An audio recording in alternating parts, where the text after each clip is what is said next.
Aitaren eta semearen eta Espiritu Santuaren izenean, Jauna zuekin, Eta espirituarekin. Senideok, aitor ditzagun humiltasunez gure pekatuak, misterio santuak behar bezala ospatu ahal izateko. Erruki, jauna. Erruki, jauna. Kristo erruki. Kristo erruki. Erruki, jauna. Erruki, jauna. Erruki dakigula jainko guzti zalsua, eta gure pekatuak barkaturik eraman gaitzala betiko bizitzara. Egin dezagun otoitz. Jainko guztidun errukitsua, zure graziari esker, ongi zerbitzatzen zaituzte fededunek. Egizuaren, zuk agindutako ondasunetara, eragozpenik gabe joan gaitezela. Zure seme Jesu Kristo gure jaunaren bitartez, zurekin eta Espiritu Santuarekin, jainko eta errege bizi baita, gizaldi eta gizaldietan. Amen.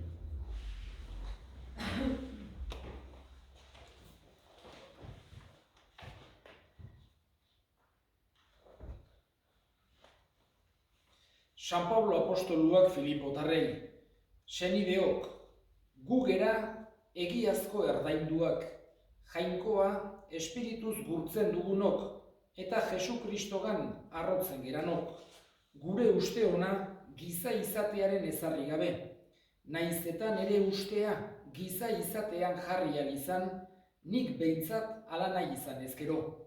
Norbaiti iruditzen bazaio, giza izatean ezar dezakela bere ustea, are gehiagonik, 8. egunean erdaindua naiz, Israelgo jatorrikoa, Benjaminen leinukoa, ebertar bezala jatorra baino jatorragoa, legeari dagokionez farisearra, maitegarrez Elizaren erasotzailea, eta legetik izan daitezken zuzentasunez esankizunik gabea.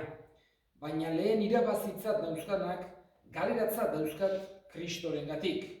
Dena galeratzat daukat neurri gabeko ondasun honen aldean, Jesu Kristo nere jaunaren ezaguera. Harengatik dena galdu nuen, eta dena simautzat daukat Kristo irabaztekotan. Jaunak esana. Kanta jaunari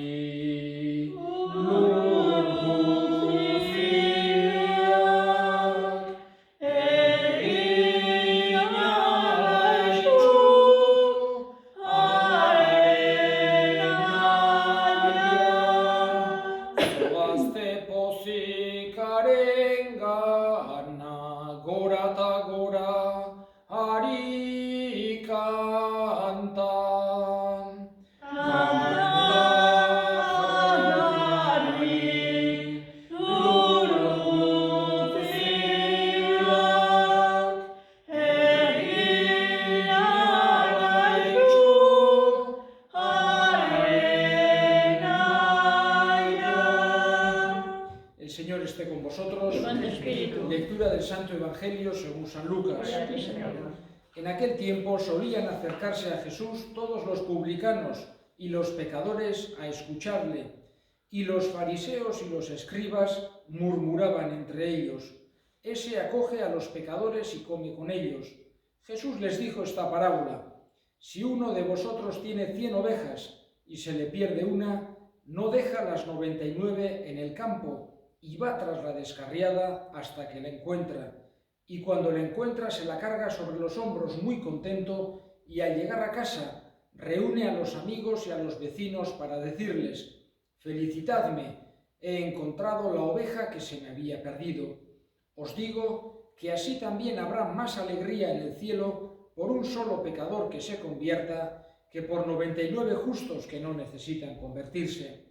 Y si una mujer tiene 10 monedas y se le pierde una, no enciende una lámpara y barre la casa y busca con cuidado hasta que la encuentra. Y cuando la encuentra reúne a sus amigas y a las vecinas para decirles: «Felicitadme, he encontrado la moneda que se me había perdido». Os digo que la misma alegría habrá entre los ángeles de Dios por un solo pecador que se convierta. Palabra del Señor. Solamente 2 palabras en este mes que por un lado tenemos en cuenta de una forma especial a todos los difuntos. Este año además el Papa ha querido hacer una ampliación de la indulgencia que suele haber el Día de Todos los Santos por visitar los cementerios a todo el mes de noviembre. Para todo el mes de noviembre tener en cuenta a los difuntos, tener en cuenta por un lado pues, con todo el agradecimiento de la vida que hemos pasado juntos con tanta gente y por otro lado también nuestras oraciones hacia ellos y sin olvidar esa realidad tan importante en nuestra religión que es la comunión de los santos que decimos en el credo, que nos recuerda que nuestra relación con los difuntos no termina del todo cuando se mueren, sino que cambia, se transforma. Y eso es lo que tenemos en cuenta de una forma especial todo el año, pero de una forma especial este mes de noviembre. Y hemos escuchado este Evangelio de este día de hoy en el que nos recuerda una cosa fundamental que Jesús recordaba una y otra vez. Podemos decir que la mayor parte de las parábolas de Jesús son para que nosotros entendamos esta realidad. Dios es misericordioso, Dios es bueno, Dios está siempre pronto a perdonarnos y además nos pone un ejemplo, porque no es que Dios se enfada o se pone contento como nos pasa a nosotros, pero para que lo entendamos nos dice Dios recibe una grandísima alegría, hace como una fiesta cada vez que uno pide perdón y se arrepiente de sus pecados. Es una cosa importante y nos pone este ejemplo que aparece tantas veces del buen pastor, de las ovejas. Nos recuerda a Jesús, vemos que tenía una visión de mucho cariño hacia los pastores y él mismo se compara con un buen pastor que conoce a cada una de sus ovejas, que quiere a cada una de sus ovejas y que cuando se pierde una hace lo que sea para recuperarla, para curarla, para traerla de nuevo. Y terminaré solamente con esta idea también que nos dice Jesús, ya no dicho, sino por medio de lo que hacía. Jesús no hacía distinciones de unos y de otros y acudía a lo mismo a una casa de gente que estaba mal vista, lo mismo a una casa de gente que tenían una forma buenísima o que eran influyentes o que eran pobres o que eran... Jesús no hacía ninguna distinción al tratar a las personas.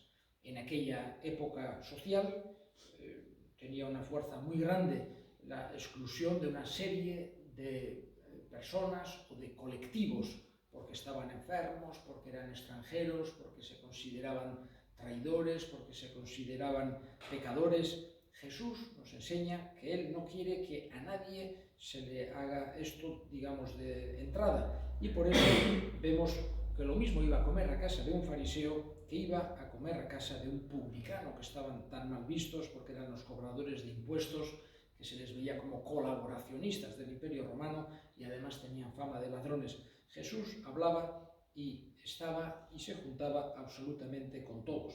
Por eso le criticaban, este acoge a los pecadores y come con ellos. Y Jesús lo que les hace ver es que primero no tenían que pensar, y tantas veces les recuerda a los fariseos que ellos eran perfectos, que ellos hacían bien, que ellos eran mejores que los demás, pero por otro lado que tenían que alegrarse también de una persona que, por ejemplo, vamos a poner un San Mateo, por ejemplo, que era publicano y cambia completamente de vida, o un Zaqueo cuando sube al árbol y habla con Jesús y cambia de vida, y Jesús les quiere hacer ver que eso tiene que ser una alegría, no solo en el cielo, sino también en la tierra para todos los creyentes. Ama, Maite Maria, egin uzularu, zure bitartez Jesus, ikusi ezagun, zure bitartez Jesus, ikusi ezagun. Senideok egin dezagun otoitz guztiok batean Eliza osoaren oparia jangoikoari eskaintzerakoan. Eskaintza hau egin bedi Jauna, zuretzat opari garbi, eta guretzat zure errukiaren iturri santu Jesu Kristo gure Jaunaren bitartez. Amen. jauna zuekin, espirituarekin, gora bihotzak, dauzkagu, eskerra jangoiko gure jaunari. egokitari espada, Egoki da bai eta zuzen onai eta beti zuri eskerrak ematea jauna, aita guztiz, santu jangoiko alguztidun beti ireko horri, Jesu Kristo gure jaunaren bitartez. Maitasunean elkarturik haren eriotza ospatzen dairegu, fere biziz, haren piztuera itortzen eta itxaropen sendoz, haren aintzazko etorrera itxaroten. Horregatik, santu eta ingeru guztiekin goresten zaitugu, beti eta beti abesten degula. Santu, santu, santua, diren guztien jainko jauna, zerurra beterik dautza, zure iritzira, Hosana zeu goienetan, bedeinkatua jaunaren izenean, datorrena, Hosana zeu goienetan. Santu zera bai jauna eta santutasun guztiaren iturri, santu egizkizku bada, ogita do hauek zure espiritu eixuriz, Jesu Kristo gure jaunaren gorputz eta odol guretzat egin daitezen. Berak saldu zutenean eta bere gogoz gurutzera zijoala, ogi hartu eta eskerrak emanez atitu zuen eta bere ikaslei eman zien esanez. Hartza zuen eta jan guztiok ontatik, hau nere gorputza data zuentzat emango dena. Afalondoan berdin kalizarturik, berriz ere eskerrak emanez bere ikaslei eman zien esanez. Hartza zuen eta edan guztiok ontatik, hau nere odolaren kaliza data, itun berri eta betikoaren odola, zuentzat eta askorentzat pekatuak barkatzeko isuriko dena, egizue hau nere oroigarri.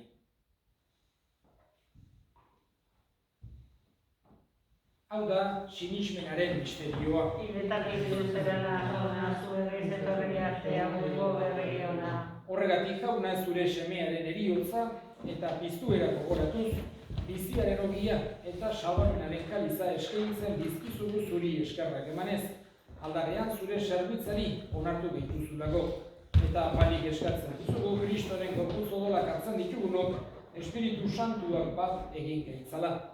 Gogoan izan jauna mundu guztian zabaldurik dagoen zure eliza, eramazu maitasun osora Frantzisko gure ita santuarekin, Frantzisko gure hartzaiarekin eta gizon guztiekin batean.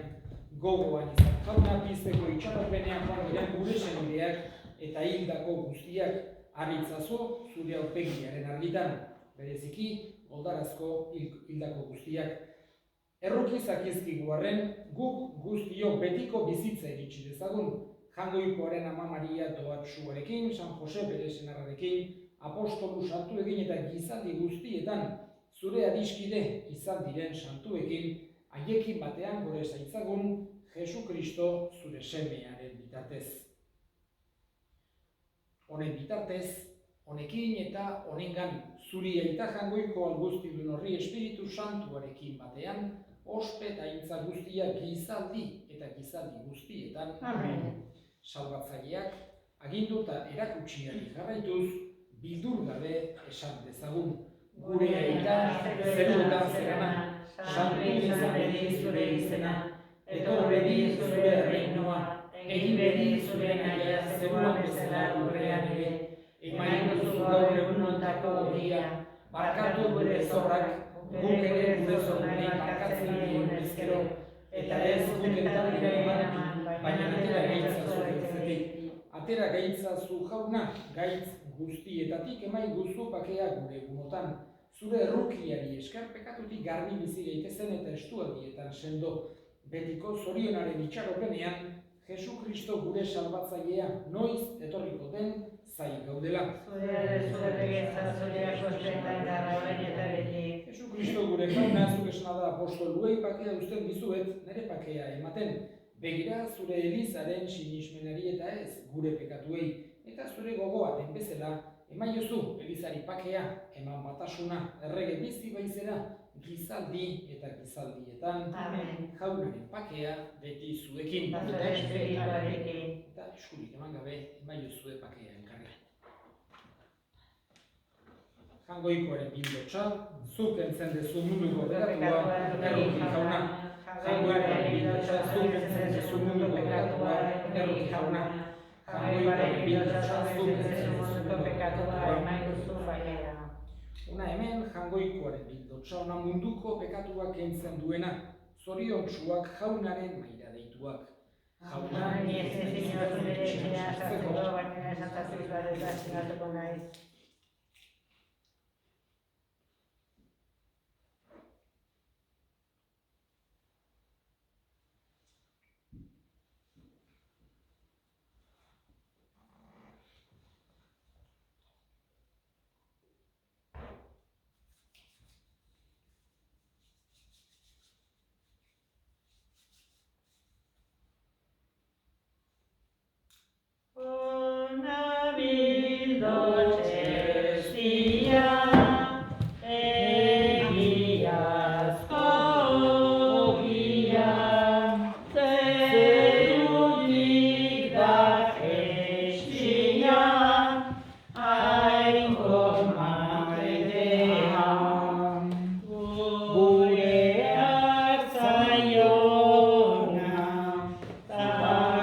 egin dezagun otoitz.